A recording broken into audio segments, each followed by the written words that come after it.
Hi everyone, my name is Jen Gerard. I am the president and CEO of Gerard Cosmetics. I am here today, just want to give you my thoughts about what has been going on in the beauty world lately. I want to start out by saying that I really had no intention of ever making a video like this. I am so not a YouTuber, a regular person. I feel like nobody really cares about my opinion, but you know, my favorite YouTuber actually reached out to me and encouraged me that I really should make a video. And when I thought about it, I thought, you know, I've been around this industry and worked with influencers for so long that I feel like I really do have something to add to the conversation, because I've been here for, you know, a lot of the evolution.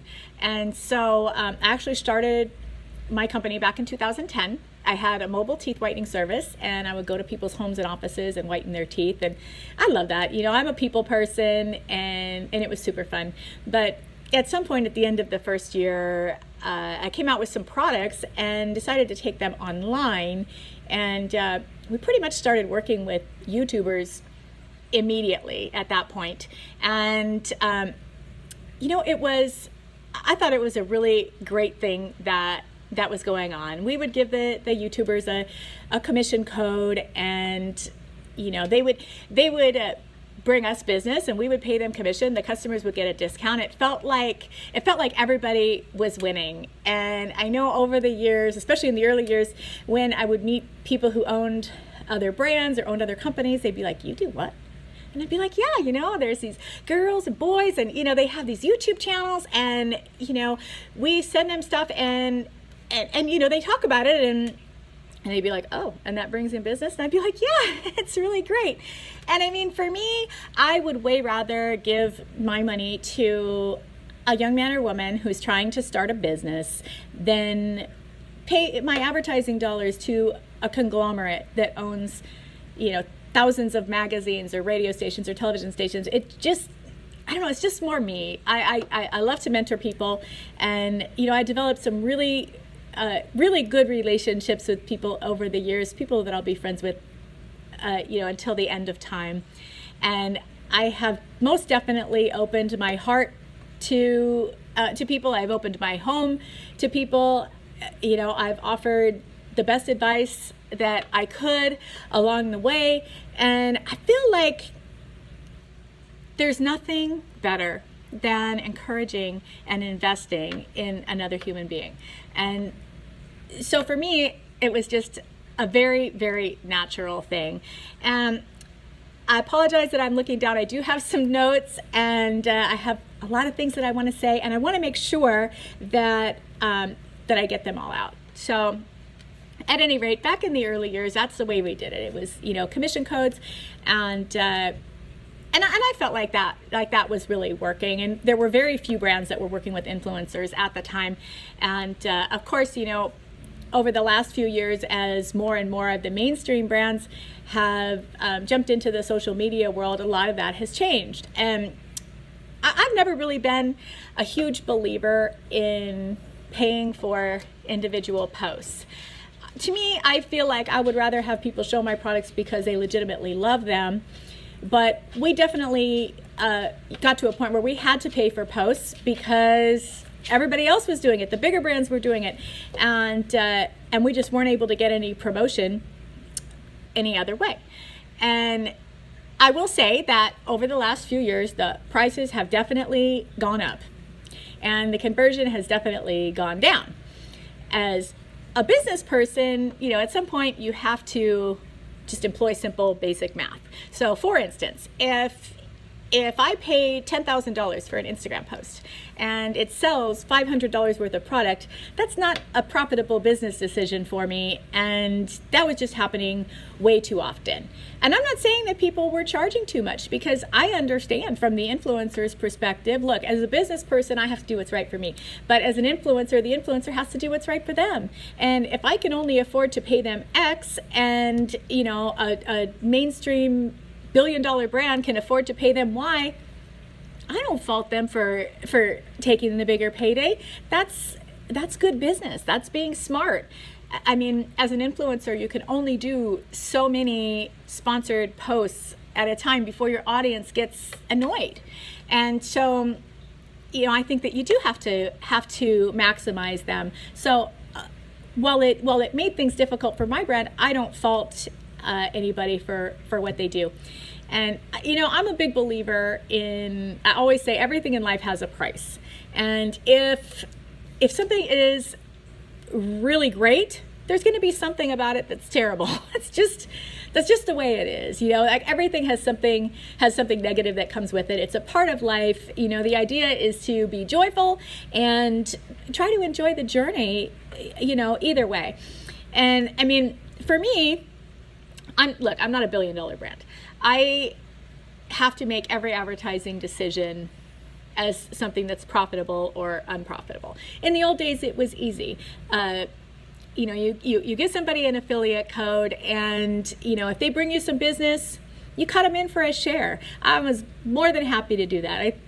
That worked out amazingly for me, and I feel like because of social media, I mean, social media has leveled the playing field, or at least did in the early years of my company, where a small brand that came out of nowhere. I mean, I started my company with $3,000. I worked in my kitchen for the first few years. I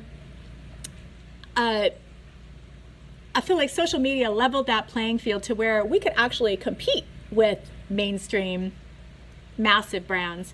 And we could, we could innovate and we could make a change in this industry and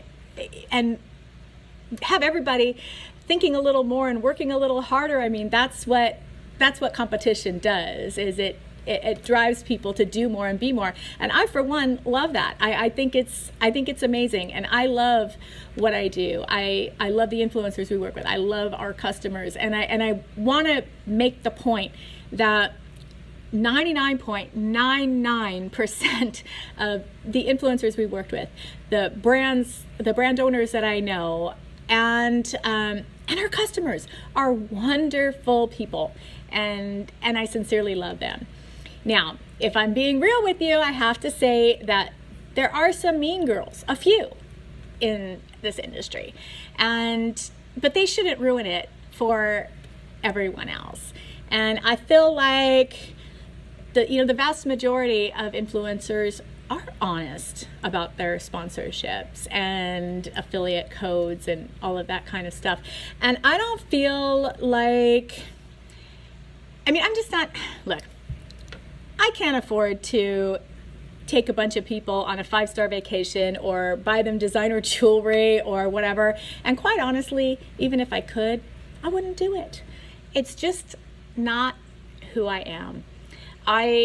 If I had it like that, which I don't, but if I did, I would donate the money to my church or give it to, some very worthy charity. It just, to me, it's excess, and it just wouldn't feel right to me. So that's just not something that I would do.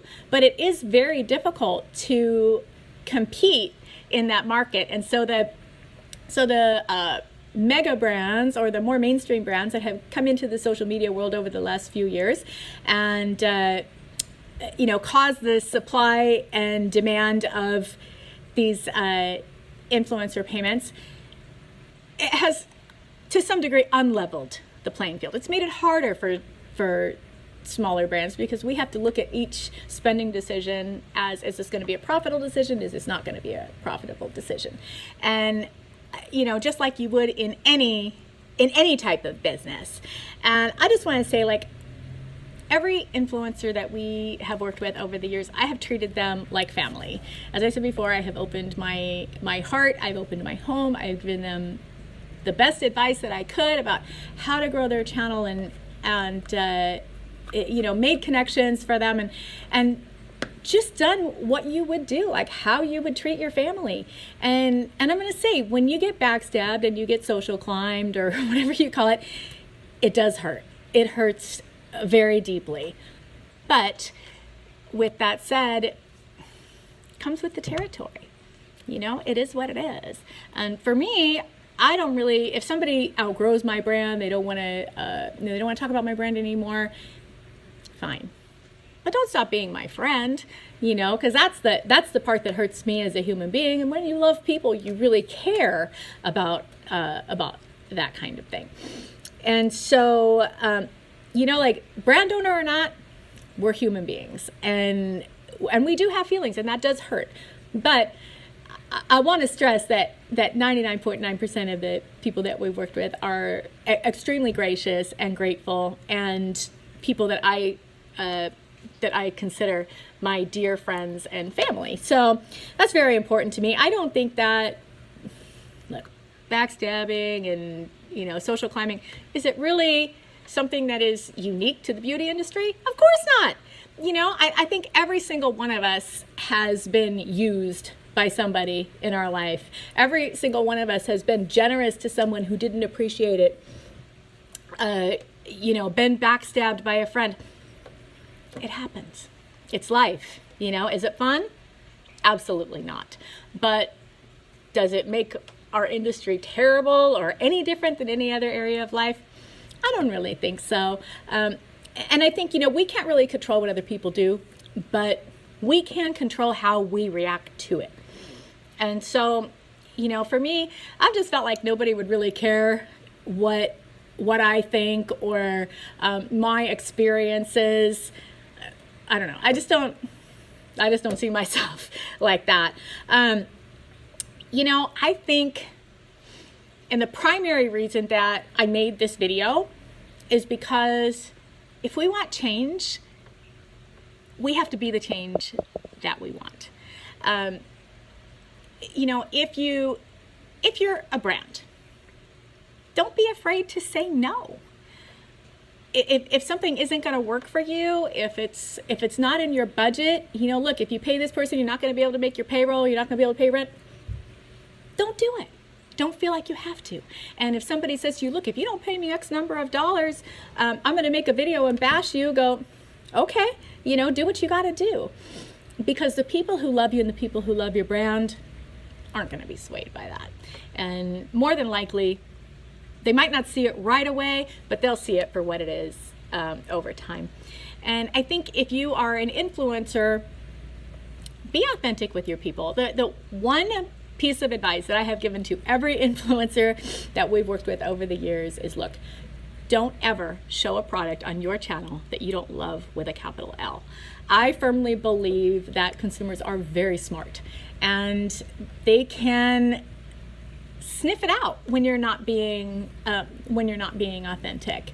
And look, especially if it's my product, I want people to use my products and show my products because they love them, not because I'm writing them a check. Believe me, I am more than willing to write them a check, but I want the reason to be because it's a product that they genuinely love.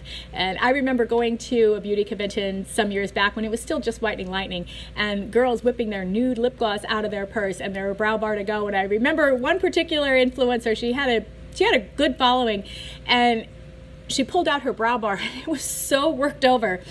That's how I knew somebody really loved our products, because they actually use them all the time. And look, I got a ton of makeup, but I use the same handful of products and kind of change out different things from time to time as I try new things, because that's my job. But I think, like, if you're an influencer, just be real. And don't feel bad if you can't work with a particular brand because their budget isn't there. That's what it is. We're okay with it. And I'm not looking to do, we haven't been doing much paid content since the end of 2016. I mean, it just wasn't working for us. And so, and then most importantly, if you're a customer, and we're all customers, right? We are all customers. Some of us brand owners and influencers probably buy more makeup than anybody. You have a lot of power. You have the most power. You can make your feelings known by who you subscribe to. You can make your feelings known by what videos you view. If you only subscribe to and view influencers that you feel are real and honest, then you are feeding that behavior. And if you want to feed the behavior, you want to feed the behaviors that you want to see in people. And so, leave a comment. Let the person know that you appreciate them. You can vote with your wallet. Shop at stores and buy from brands that have a good return policy, that answer your email if you have an issue, that that don't overcharge for shipping, or whatever the problem is. You have so much power, and I think you can also vote when you use an affiliate code. Because if you use someone's affiliate code, you are putting a commission in their pocket. And I would want to make sure, if I'm putting a commission in somebody's pocket, that it's somebody that lines up with me morally, spiritually, in some way. But that's an important thing that you can do. And I think most of all, for all of us, we need to exercise some common sense.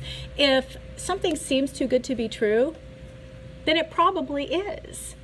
Right? I mean, very few things in life are perfect, and that goes for products as well. So exercise your common sense. And something very interesting has happened. A few days ago, we posted on our company Twitter account asking for your favorite beauty influencers under 400,000 on YouTube and Instagram, and that post has gotten more than 400 comments as of this morning. There is so much content out there, and there are so many wonderful, talented content creators that do amazing artistry, that have amazing taste, that understand your particular skin type or your particular skin tone. You're not stuck watching people that don't line up with you. Do some research. Find some people that you love. Matter of fact, go to that Twitter post and give me the people you love, and maybe look for some new people to follow. One of the things that I have built my brand on is identifying talent early on when people are starting out, and really helping people develop, helping them grow their channels, mentoring them, and that's something that we are very, very committed to. And I'm hoping that in the comments down below, you will leave me the channels that you love to watch, and I promise you, I will look at every single one. And I want to hear what you think about this, because I think that anytime we want to change, we need to be the change that we want. And so, leave a comment down below. If you agree with me, disagree with me, I want to hear it. And those of you who know me, you know that I'll respond. And I just want to thank everybody for taking the time. I'm sorry if I'm a little long-winded. And anyways, I just love you guys, and thank you so much for watching. We can make a change.